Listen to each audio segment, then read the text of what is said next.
وإننا لنعلن من هذا المنبر بأننا مستعدون بأن نفدي بأرواحنا ودمائنا لأجل الدفاع عن الحرمين الشريفين مكة المكرمة والمدينة المنورة، وثالث الحرمين الشريفين مسجد الأقصى وقبة الصخرة.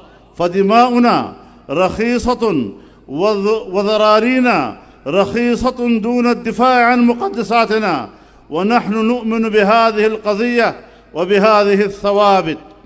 إننا نؤكد إعلاننا من هذه المنصة للعالم وخاصة للشعب الفلسطيني أن الشعب الباكستاني المسلم المتواجد هنا في هذه الاحتجاجات العارمة حشود تفوق بعشرات الآلاف من الشبان والشيوخ قدموا من كل حدب البلاد، سوف لن يقبل ولن يتنازل قدر أنملة في نصرة الأقصى وأهل فلسطين. وإننا نعتبر الدفاع عن الحرمين الشريفين والمسجد الأقصى جزء أساسي من إيماننا وعقيدتنا، بل هو بالنسبة لنا خط أحمر، وأن القدس عاصمة أبدية لفلسطين.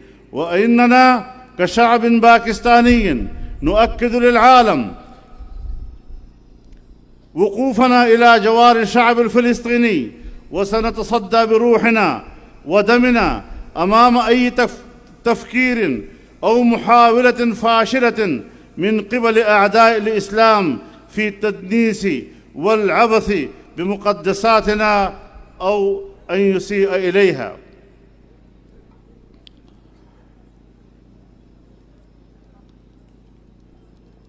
نحن نؤمن بهذه القضية وبهذه الثوابت، سنعيش من أجل إحيائها، ونتشرف بأن نبذل أرواحنا رخيصة في سبيل الدفاع عنها.